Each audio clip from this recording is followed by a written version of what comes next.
Okay, so let's take a look at what science is. Now, science is a study of the natural laws of the universe and their phenomena, and this is based upon observations and experimentations.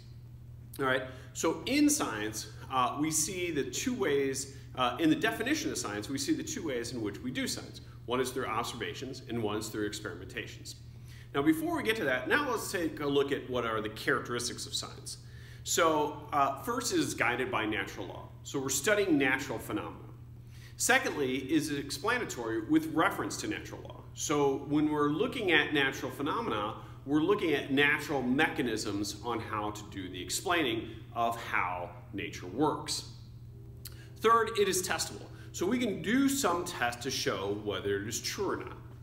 Four, it is falsifiable. And what falsifiable means, it means that we can do it in a way to show that it may not be true. All right, so you don't just give somebody some medication and hope they get better to see if it works. You give one group of people some medication and another group of people a placebo. So this is something they think is a medication, but it's not. And then you can compare those two groups to see how well that medication might have done or not. That's falsifying the experiment. Lastly, its conclusions are tentative. And so what tentative means is it means that it is subject to change. So all the things that we know in science are subject to change based upon new information. All right. So as an example on that, when I first started teaching biology, back in the 90s, we used to think there were 100,000 genes because we made about 100,000 proteins, humans did. All right, well, we did this little project called the Human Genome Project, and from that Human Genome Project, we found out that we have about 21,000 genes that make about 80,000 proteins. And so based upon that, we had to go back and change what we previously thought based upon that new information. All right, so let's take a look at how we do science. And as I said already, there's two ways in which we do science. One is through observations, and the other is through experimentations. All right, so the first one is called discovery science. So this is a process scientists use to to observe and describe phenomena. All right, and so one of the things I mentioned, the Human Genome Project, was a discovery science. We're seeing what's there. So same thing with anatomy. Anatomy, you're cutting open an organism to see what parts are there. All right, this is showing Jane Goodall. Jane Goodall worked with chimpanzees, and you can see that she has a little notebook here. She is observing their behaviors. All right, so now let's look at the other type, which is called experimentation. All right, now one of the things I want you to notice here is when I'm flipping through these pictures here, what you notice here on every single one of these is you can see a face. Now this is actually a tree, but you can see a face there. This is an egg poacher, we can still see a face there. There's some cracks in a rock, you can still see a face. There's some burnt toast, we can see some faces there. All right, here's another piece of toast that was burnt. You can see a face there. All right, this was the face on Mars. This picture was taken in 1975, 76. All right, now this was just, it's not an actual face. This is a picture of the same mountain formation, just a much better resolution. All right, but one of the things that I wanted you to notice about all these is that, in each of these pictures that we looked at, none of these are actually faces. All right, we are seeing faces here because we are pattern seekers. All right, we see patterns and it helps us try to make sense of the world that's around us. All right, and patterns in a lot of ways are nice, they're really good shortcuts. If A occurs and then B occurs, we attribute A to B or B to A. So, a good example there is if there's some lightning, you're expecting thunder to occur next, and that's because we all know that the lightning is causing the thunder. All right, so we're good pattern seekers on those. But the problem is that it's hard for us to understand whether a pattern is real or whether it's not real. And how we understand on whether a pattern is real, I took some medication, I got better. Whether that is a real pattern or not is we're going to have to test it. And that's what the scientific method is about. All right, so let's take a look at the scientific method here. All right, so this is just showing the overview here. So the scientific method is a process scientists use to answer questions about nature. And in this, we're going to use deductive reasoning. And this is reasoning from a stated premise to a conclusion. We're going to use that in the prediction, coming back to that in a little bit.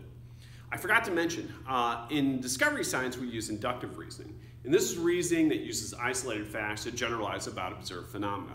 That's what they do in like crime scene investigations. Oh, they found some blood, it has a DNA, this person has that DNA as well, he's most likely the criminal, all right?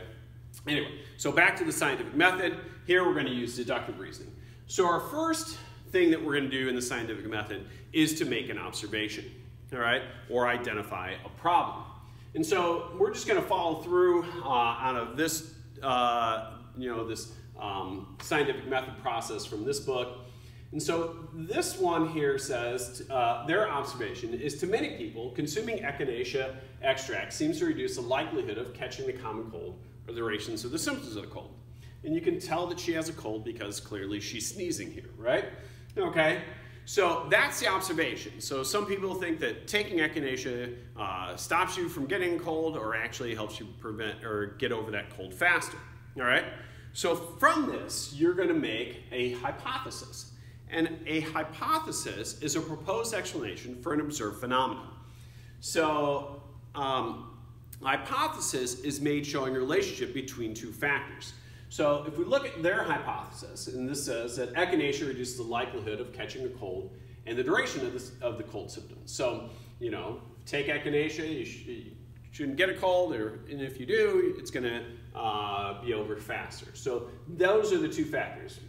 Taking echinacea, not getting a cold, or taking echinacea, getting over that cold more quickly. So once you have hypothesis, what we're going to do next is devise a testable prediction.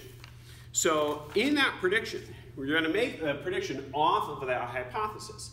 So this says in the prediction, if echinacea reduces the likelihood of catching the common cold and the duration of the symptoms of the cold, then these are the things that we should see. So this is where that deductive reasoning comes in, if then kind of things happening here, all right?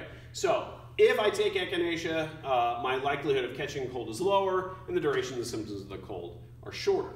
This right here is a restating of the hypothesis. So once you get your prediction, now we're going to start to perform an experiment. And in an experiment, what we want to do is we're going to write everything down in a way that can be repeated, because somebody's going to come along to make sure that we did it correctly. And this is just showing an example here. Here's an early study that suggested this valproic acid helped against HIV. Here's somebody trying to replicate that study, and they couldn't do it. All right.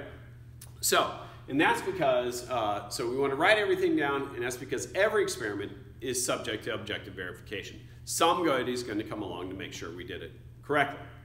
Another thing that we want to do is we want to use many individuals, or repeat the experiment, all right? And by repeating the experiment, that's going to help us avoid sampling error. So sampling error is where you get something just kind of due to chance. Like if I said, hey, I want you to measure the average height of all the SWIC students, right? And you're like, well, that would be a lot of time to do that. Maybe I'll just do a few individuals and get a good rough estimate. And you go through the directory of SWIC students and you just randomly pick 12 people. You could quite accidentally pick all the individuals from the basketball team. That would be a really good example of sampling error. It's unlikely that you would get just the basketball team, but even if you got half of the members of the basketball team, your average SWIC student height would still be pretty high, and that would still be an example of sampling error. All right?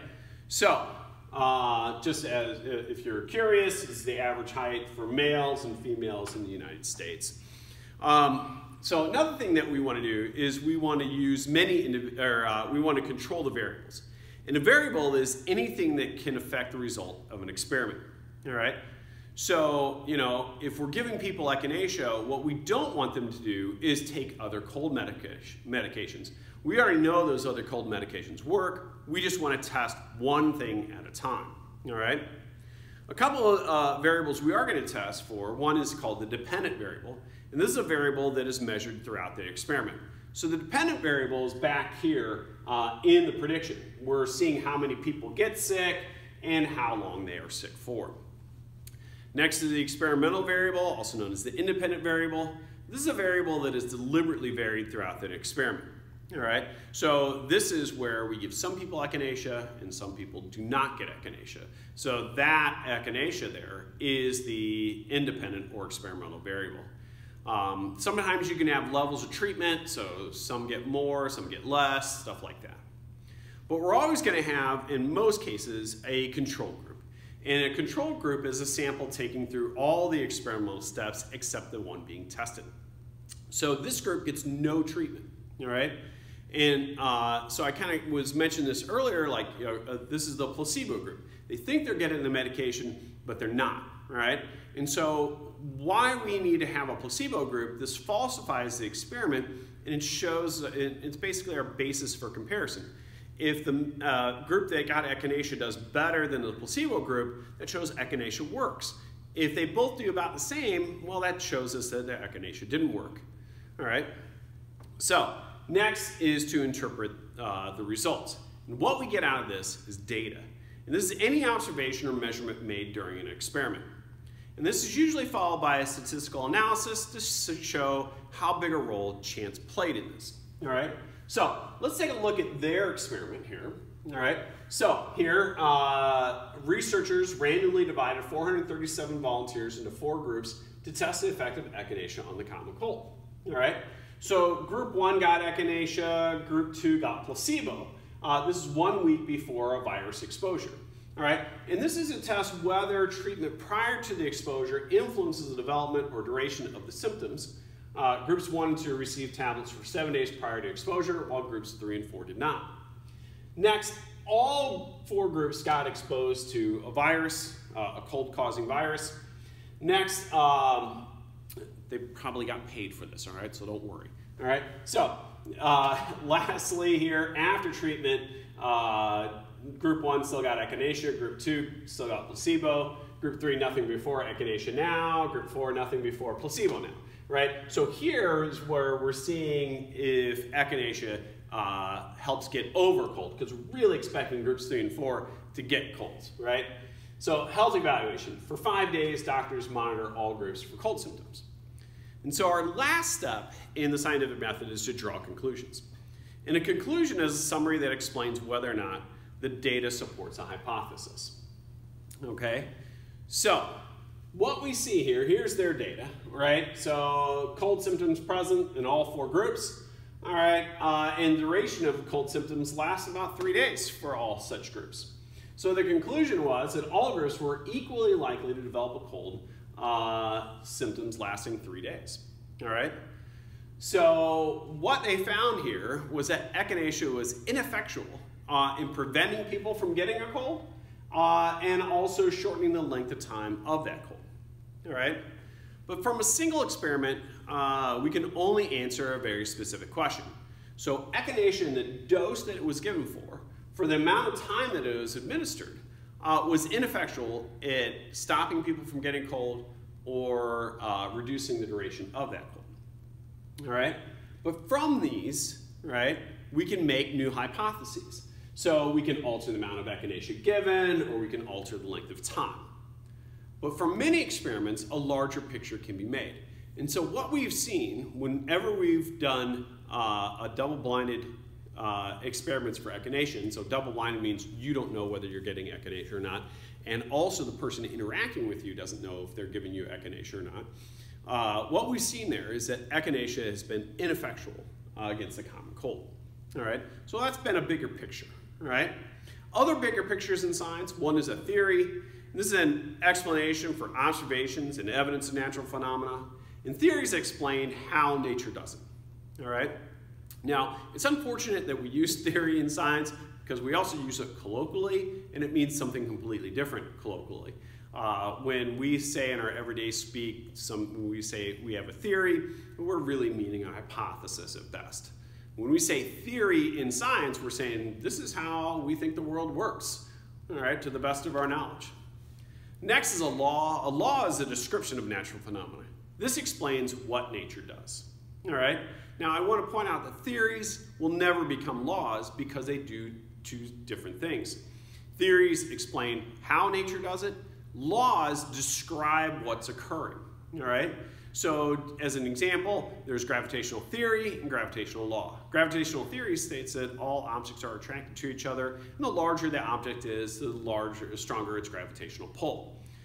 Gravitational law would describe what would happen if I drop something. And usually there's a mathematical formula that is associated with it. So if I drop something, it's going to accelerate to the Earth at 9.8 meters per second squared. All right? So those are two different things, right? So because they do two different things, theories will never become laws.